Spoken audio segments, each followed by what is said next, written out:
Hey there, welcome back to the Chamber Podcast. Grant LaFave, again, filling in for Rob Johnson, here to talk about small business going on in Brighton. And with us today, we have Jacki Wolverton from Forest Fillies, a brand new boutique here in Brighton. Jacki, welcome to the Chamber Podcast. Thank you very much. I'm happy to be here. Awesome. Well, we're happy to have you. And congratulations, by the way. Thank you. You guys just opened, by the time this comes out, it will have not even been a week, right? Correct. Yes, it will be less than a week. How's it feel? It feels good. I'm like relieved that we're open. Surreal. You know, what happened pretty fast of when we took ownership to when we actually launched.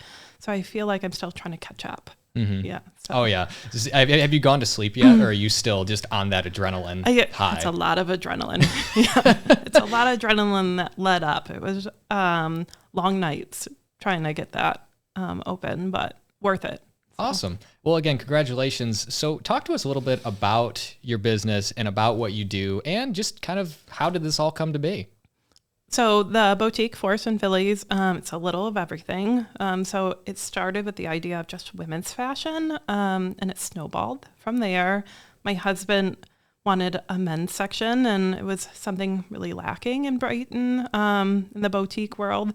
So we have a men's section, we have a kids section, home and gift. It's really like an all-inclusive one-stop shop for, people of Brighton out shopping and whatnot. It started, I always wanted a boutique. So I would say that baseline, that was a dream. I went to school for business and I went into corporate finance. And through the years, I actually struggled with my mental health. I struggled with anxiety and depression, and COVID, for like most people, really threw me for a loop. And I struggled to afford mental health care with insurance and without insurance.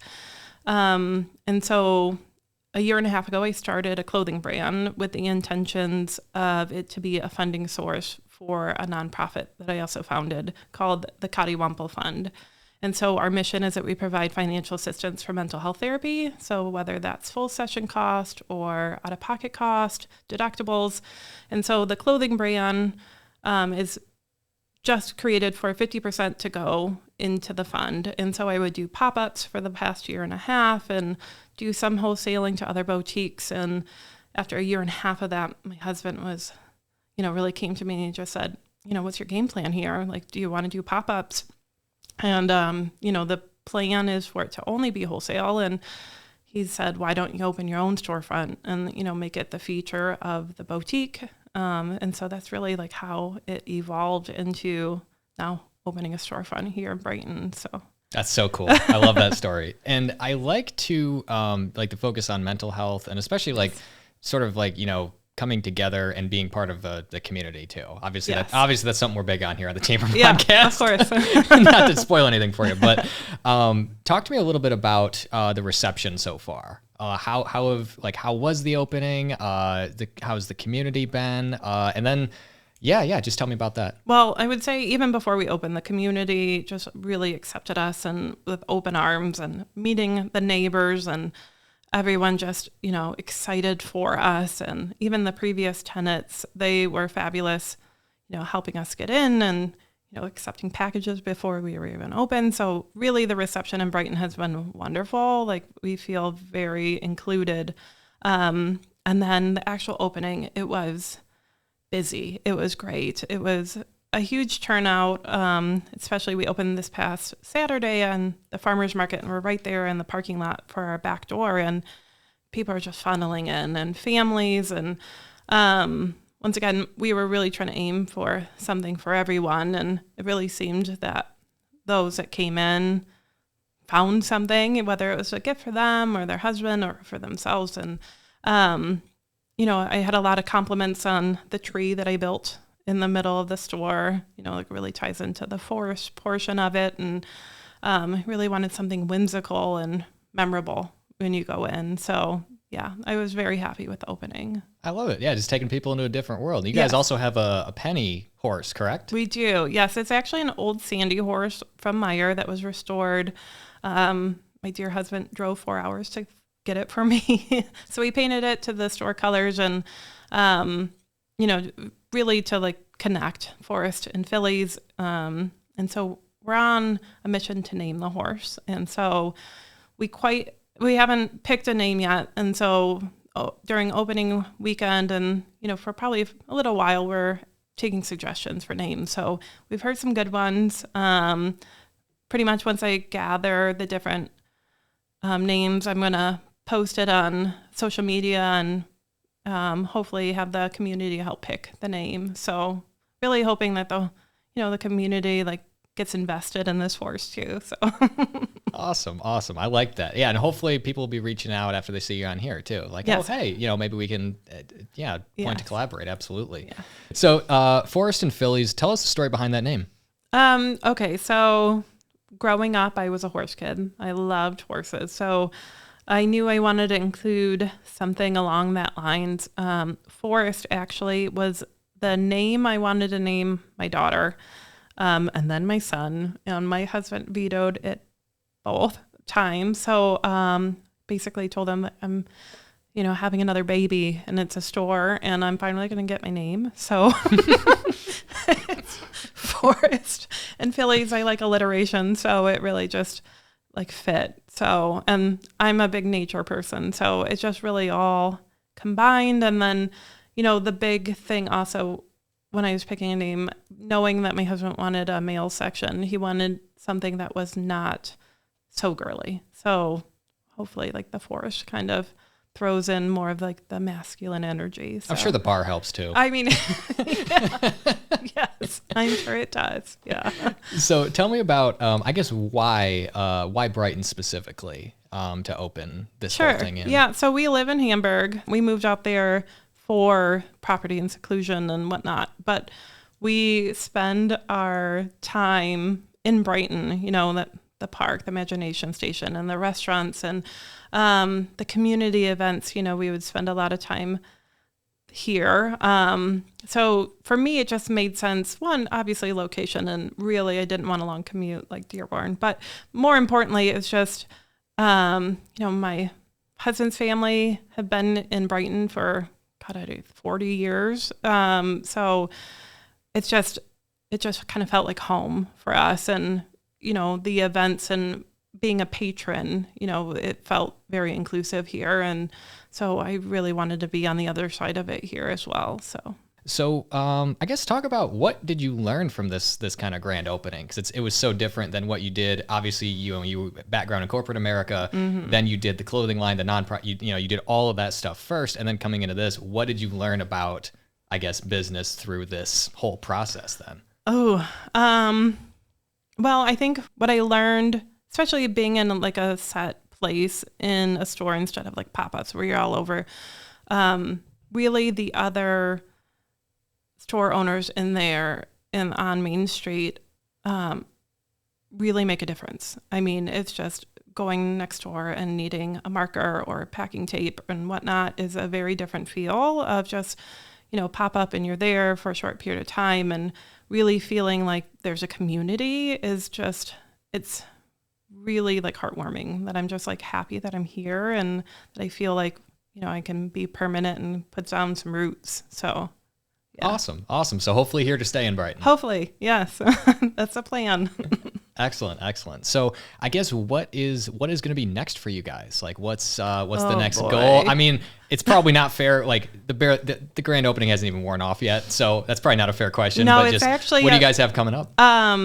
It is a fair question because the weekend so we were open Saturday, Sunday, and the end of Sunday I was burnt out, and I said to my husband I love this and I want to open a second store.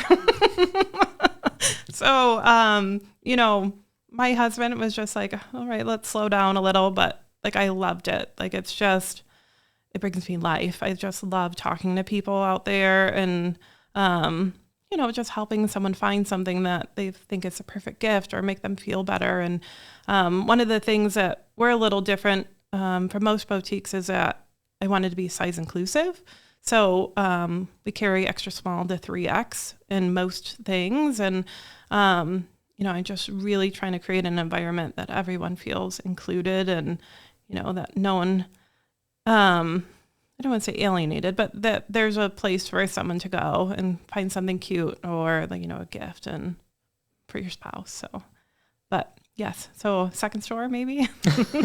Fingers crossed. Yeah.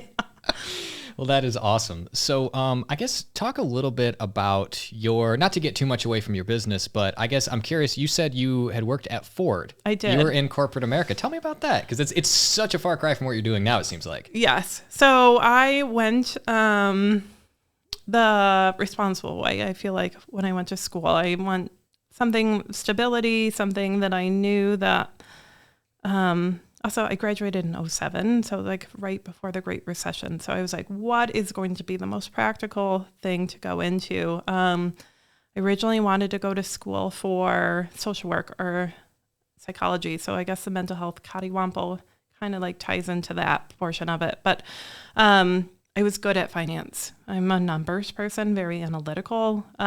So it just kind of worked out that I did my undergrad. I had an internship and just started there right out of college, and they, paid my way for my MBA. And so just having all this business experience also helped, launching a clothing brand and launching now a boutique and whatnot. But yeah, before I left, I was on the product development side of finance. So I worked on the Bronco for a couple years. So I helped launch the base Bronco and then the special editions Bronco. So yes, it's a very different experience.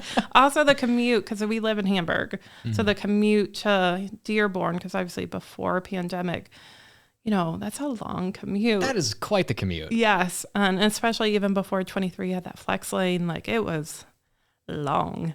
So this is a much nicer commute from Hamburg to Brighton. So don't really want to look back.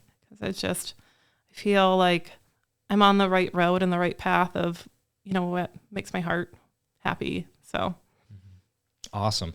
And I guess kind of circling back here, like people about to kind of take that plunge, or this is the time we open the storefront, or this is when we take the online shop live, like people in that, like either solopreneurs or entrepreneurs, mm-hmm. I guess, what would you say to them if someone in your position, who was in your position not too long ago, what would you tell them? I don't know if this is the most savvy business advice, but pretty much how I do things is I just jump in and I don't really look back, and you figure out a way. So I believe that if you spend too much time into the nitty-gritty details, you can talk yourself out of anything. And so I kind of live my life of, I make a decision and I run with it. And, there's going to be, hiccups and all that, and hard times, because it's not that it just comes easy. But you find a way if you really want it. And so for me, it's always take the plunge. It's worth it. You'll find a way if it means that much to you. Awesome. Now, if you'll notice, none of my questions so far have been about fashion at all, because I am not a fashionable guy. I'm just going to be straight up with you. But so this might seem, so tell me about what some of the things you have to offer are, or someone who might understand all of that. Sure. Like, talk about some of the things in a boutique that you have. Sure. So when it comes to apparel, so we have women's fashion, so it's dresses, shirts, blouses, pants. We have shoes, we have jewelry, accessories, hair, spa items.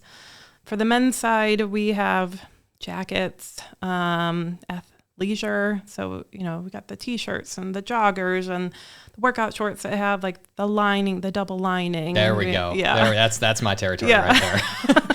And then we have, so my husband, so he is also an entrepreneur. So he owns a construction company. So he does kitchens and full builds. And so he built a bar because he wanted the guys section to have a bar. And so there's a nice leather chair for the men to sit or peruse themselves. So we have barware. And then kids, we have like mommy and me matching outfits, because that was one of the feedback I got on the Facebook groups. Kids t-shirts, and then we have like the toys, if you have a kid's birthday party and you just don't know what to get that child, and Christmas items will be coming shortly. Like I just had, FedEx and UPS drop off all our Christmas items. So like the intentions are to turn it into like a Christmas wonderland and hopefully holiday shopping and then candles and journals and, I have like art things because I'm super artistic and I love those little things that you find. I mean, literally there's home decor. I mean, there's pretty much anything you can think of is in that store. And a giant tree built. And a giant tree in the middle. Nice, Yes. Nice. Well, that sounds really, really cool. So before we end the show, I want to give you a chance to, you talked a little bit about the store. Is there anything else you wanted to share or anything I haven't asked you that you'd be compelled to share? Anything you wanted to talk about while you're here? The main thing for me was the boutique, especially one of the things alongside Coddiewomple. Like, my belief is not to sell something just to sell something. So most of the brands, and I hope to start featuring them, on my social media, most of the brands that I have picked give back in some kind of way and kind of align with that Coddiewomple company, mentality of, that we're greater than just the item, that should be more meaning behind it. So most of the items there, and especially if people come and ask, like I can share of the different things, but most of those items I picked were the mentality of giving back. And that's really kind of like what I hope that we become known for, is that with the boutique that has the things that, go the extra mile. So that's so cool. I love that giving back isn't something that you're doing after a milestone. It's just baked in. It's just baked into everything you guys are doing. Yes. So that's pretty exciting. If people want to get a hold of you, what's the best way to do that? So we do have a website, forestandfillies.com. It's not live yet because we are still trying to catch up from our grand opening. And then our social media is at Facebook and Instagram at Forest and Fillies. And then Coddiewomple, it's coddiewomple.co.com. Would you like me to spell that? It's a long name. Well, we can have this all in the show notes too. So just Perfect. Right below the episode, you can find all this and information then, too. For the nonprofit, it's coddiewomplefund.org. And then same thing, at Coddiewomple Fund and at Coddiewomple Co. for our social media handles. So Awesome. Well, thanks so much. And all of that will be available in the show notes as well. So we encourage you to check that out. Thank you so much for joining us again today. And thank you for listening. We'll see you on the next one.